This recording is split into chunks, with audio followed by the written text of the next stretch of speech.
جب فیروز نامی بدبخت نے عمر بن خطاب پر پوائزنس نائف سے اٹیکس کیے، جو کہ بوتھ سائڈڈ نائف تھا اور اسے زہر میں پوری رات دبو کے رکھا تھا، اس نے جب ان پر وار کیے اور کنٹینیوسلی 6 وار کیے تو وہ زمین پہ گر گئے اور لوگ ان کو اٹھا کے ان کے گھر لے کر آئے. تو ڈاکٹرز نے ان کو دیکھا. اچھا، انہیں دودھ اور کھجور کا پانی دیا گیا حضرت عمر کو، بٹ ایسا ہوا کہ وہ معدے میں نہیں گیا، ان کے اسٹمک میں جانے کے بجائے وہ ان کے زخموں سے باہر آ گیا. طبیب نے جب یہ کنڈیشن دیکھی تو انہوں نے کہا کہ یا امیر المومنین، اللہ کو یاد کیجیے، آپ کے پاس اور ٹائم نہیں ہے. عمر بن خطاب تمام وصیتیں کرنے کے بعد اس ٹینشن میں تھے کہ اب اتنی بڑی خلافت راشدہ کا نیکسٹ خلیفہ سلطان کون ہوگا، اور انہوں نے 6 نام نامینیٹ کیے، 6 لوگوں کو نامزد کیا کہ ان میں سے ایک نیکسٹ خلیفہ ہوگا. ڈیتھ سے پہلے عمر بن خطاب سے کافی لوگ، ان کے جرنلز، صحابہ، بہت لوگ ان سے ملنے کے لیے آئے، ان کے فرینڈز آئے. جو کسی نے کوئی جرنل تھے، انہوں نے یہ ایڈوائز کیا کہ پہلے جو بادشاہ ہوتے تھے ان کے جو جانشین بنتے تھے وہ ان کے بیٹے بنتے تھے، یعنی وہ اپنے بیٹوں کو نیکسٹ سلطان خلیفہ کے طور پہ نامزد کرتے تھے. تو کیوں نہ آپ اپنے بیٹے کو عبداللہ بن عمر کو کر دیں، اس چیز کے لیے نامینیٹ کر دیں. تو عمر بن خطاب کو ان کی یہ بات بہت بری لگی. عمر بن خطاب نے اس آدمی کو دیکھا اور کہا کہ اللہ تمہیں برباد کرے، افسوس ہے تمہاری اس سوچ پر.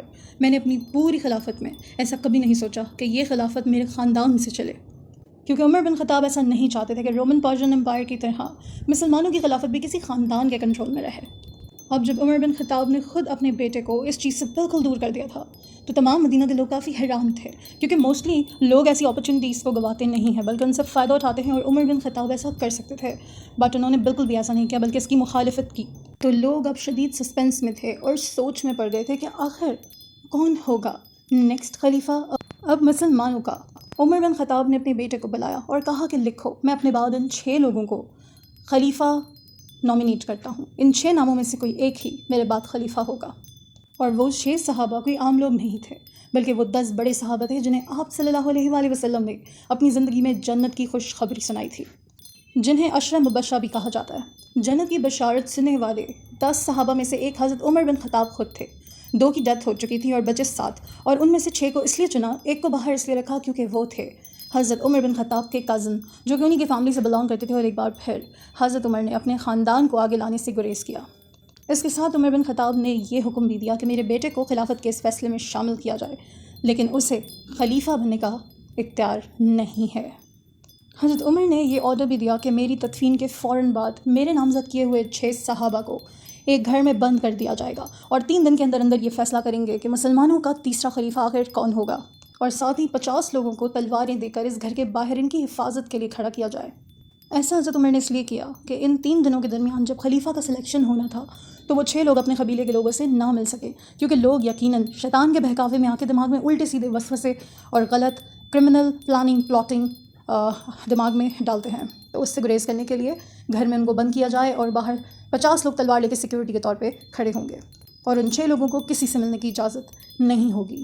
اور جب یہ 6 صحابہ اپنا خلیفہ چوز کر لیں تو تمام لوگوں کو بیعت کرنی ہوگی اور کوئی اختلاف نہیں کرے گا، کیونکہ جو مخالفت کرے گا فیصلے کی اس کا سر کاٹ دیا جائے گا. اس طرح حضرت عمر نے مسلمانوں کی تاریخ کے پہلے الیکشن کا سسٹم بنایا، اور صرف مسلمان ہی نہیں، دنیا کے سب سے پہلے الیکشن میں سے یہ ایک الیکشن تھا یا شروعات تھی. اور اب جو بھی نیکسٹ خلیفہ ہوگا اس کے لیے عمر بن خطاب کی طرف سے ایک میسج: اے خلیفہ، ہمیشہ اللہ سے ڈرتے رہنا، مہاجرین اور انصار کا خاص خیال رکھنا، تمہاری خلافت میں رہنے والے غیر مسلم یعنی کہ نان مسلم لوگوں کا ایسے خیال کرنا جیسے تم اپنے مسلمان بھائیوں کا کرتے ہو، اور یاد رکھنا کہ کبھی بھی اپنے خاندان کے لوگوں کو مسلمانوں کی گردنوں پر سوار نہیں کرنا. خیر، اب تدفین ہو جاتی ہے حضرت عمر بن خطاب کی، اور ان کی تدفین کے بعد ان 6 صحابہ کو ایز پر عمر بن خطاب's آرڈر ایک گھر میں بند کر دیا جاتا ہے، اور یہاں فیصلہ ہونے لگتا ہے کہ who will be the next خلیفہ آف مسلمس. اب اگر ان 6 لوگوں کو غور سے دیکھا جائے تو 3 تو عمر بن خطاب کے بہترین جرنلز تھے، اور باقی 3 ایسے تھے جو کہ سویلینس تھے. اب ووٹنگ شروع ہوتی ہے. اب جیسے ہی ووٹنگ سٹارٹ ہوئی تو یہ جو 3 فوج کے جنرل تھے انہوں نے اپنے آپ کو ووٹنگ سے الگ ہٹا لیا، اور جو سویلینس تھے ان کو ووٹ دینا شروع کیے. تو حضرت زبیر نے اپنا ووٹ دیا حضرت علی رضی اللہ تعالیٰ عنہ کو، حضرت طلحہ نے اپنا ووٹ عثمان رضی اللہ تعالیٰ عنہ کو دیا، اور سعد بن ابی وقاص نے عبد الرحمن بن عوف کو اپنا ووٹ دیا. اب 3 نام باقی رہے جن میں موجود ہیں علی رضی اللہ تعالیٰ عنہ، عثمان رضی اللہ تعالیٰ عنہ اور عبد الرحمن بن عوف. اب اس پوائنٹ پر عبد الرحمن بن عوف نے کہا کہ میں بھی خلافت کے لیے خود کو نہیں آگے بڑھانا چاہتا، میں پیچھے ہٹتا ہوں. اور جیسے ہی وہ پیچھے ہٹے تو رہ گئے دو نام، حضرت علی رضی اللہ تعالیٰ عنہ اور عثمان رضی اللہ تعالیٰ عنہ. اس وقت عثمان رضی اللہ تعالیٰ عنہ کی عمر 70 سال تھی، 70 سال 70 ایئرس، اور حضرت علی کی ایج تھی 45، یعنی کہ عثمان علی سے 25 ایئرس بڑے تھے.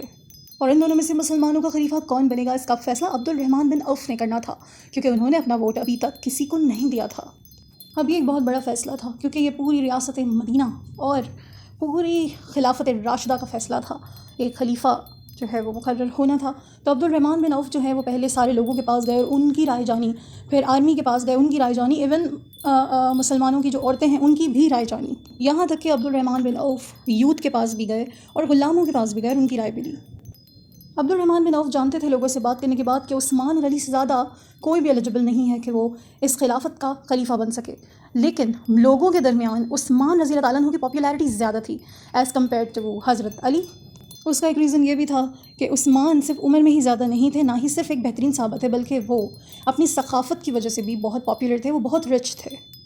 ایک ریزن یہ بھی تھا کہ عمر بن خطاب نے بہت اسٹرکٹ حکومت کی تھی اور بہت اسٹرکٹ رولز بنائے تھے، اور عثمان رضی اللہ تعالیٰ عنہ کے بارے میں یہ مشہور تھا کہ عمر رضی اللہ تعالیٰ عنہ کے بالکل اپوزٹ ہیں، کہ بہت ہی نرم دل انسان ہیں. اور حضرت علی کے بارے میں سب جانتے تھے کہ وہ بہت اسٹرکٹ ہیں. عبد الرحمن بن عوف نے حضرت عثمان سے پوچھا کہ اگر آپ میری جگہ ہوتے تو کسے خلیفہ بناتے؟ حضرت عثمان نے کہا کہ میں علی کو خلیفہ بناتا. پھر انہوں نے حضرت علی سے پوچھا تو حضرت علی نے کہا کہ میں عثمان رضی اللہ تعالیٰ عنہ کو خلیفہ بناتا. اب 3 دن پورے ہوئے اور مدینہ میں فجر کی نماز کے لیے لوگ مسجد نبوی میں جمع ہوئے. سارے لوگ اس سسپنس میں تھے کہ آج کیا پتہ چلے گا کون ہمارا نیا خلیفہ ہوگا. اور یہ کہا جاتا ہے کہ اس دن مسجد میں اتنا رش تھا کہ حضرت عثمان کو تو بیٹھنے کی جگہ بھی نہیں مل رہی تھی، وہ ایک کونے میں جا کے بیٹھے. اب حضرت عبد الرحمن بن عوف نے سامنے آئے لوگوں کے کھڑے ہوئے ایک لمبی دعا کی انہوں نے. اس کے بعد انہوں نے حضرت علی کو اپنے پاس بلایا اور کہا کہ کیا تم اللہ کے رسول محمد صلی اللہ علیہ وسلم، حضرت ابو بکر، حضرت عمر کے طریقے پر چلو گے؟ حضرت علی نے جواب دیا، میں اتنا ہی کر سکتا ہوں جتنی میری طاقت ہے، مطلب کہ وہ اپنا بیسٹ دینے کی کوشش کریں گے. اب انہوں نے عثمان رضی اللہ تعالیٰ عنہ کو بلایا، ان کا ہاتھ پکڑا اور ان سے بھی یہی سوال کیا. تو عثمان رضی اللہ تعالیٰ عنہ نے جواب دیا، میں اللہ کی قسم کھاتا ہوں کہ میں بالکل ایسے ہی کروں گا. عبد الرحمن بن عوف نے آسمان کی طرف دیکھا، ہاتھ اٹھائے اوپر اور کہا کہ یا اللہ، خلافت کی جو ذمہ داری آپ نے میرے کندھوں پر ڈالی تھی، میں آج اسے عثمان رضی اللہ تعالیٰ عنہ کے حوالے کرتا ہوں، اور یہی مسلمانوں کے تیسرے خلیفہ ہوں گے. یہ سن کر حضرت علی نے سب سے پہلے عثمان رضی اللہ تعالیٰ عنہ کے ہاتھ پر بیعت کی. پھر تمام لوگ ان کے ہاتھ پر بیعت کرنے لگے. حضرت عثمان رسول اللہ صلی اللہ علیہ وسلم کے ممبر پر چڑھے اور اپنی پہلی اسپیچ کی، جس میں انہوں نے لوگوں کو دنیا کی محبت چھوڑ کر آخرت کی تیاری کرنے کا حکم دیا. خلیفہ بننے کے بعد انہوں نے سب سے پہلا آرڈر یہ دیا کہ مسلمانوں کے جو بھی جنرلز، گورنرز ہیں، ان کی تنخواہ کو بڑھا دیا جائے، پوری فوج اور گورنمنٹ آفیسرز کی سیلریز انکریز کی جائیں. اب انہوں نے تمام ممالک میں جتنے ان کے گورنرز تھے سب کی طرف لیٹرز بھیجے اور ان میں کلیئر آرڈرز دیے کہ عمر رضی اللہ تعالیٰ عنہ کی ڈیتھ ہو چکی ہے، لیکن یہ خلافت ویسے ہی چلے گی جیسے ان کے دور میں چل رہی تھی. جب یہ لیٹرز گورنرز کو ملے تو وہ پڑھ کے بے حد حیران رہ گئے، کیونکہ پہلی بار یہ لیٹرز عمر بن خطاب کی طرف سے نہیں بلکہ امیر المومنین حضرت عثمان رضی اللہ تعالیٰ عنہ کی طرف سے تھے. اور اس طرح مسلمانوں کے تیسرے خلیفہ کا دور شروع ہوا، ایک نیا دور شروع ہوا اسلام کا، خلافت آف عثمان رضی اللہ تعالیٰ عنہ. آئی ہوپ آپ کو یہ ویڈیو پسند آئی ہوگی.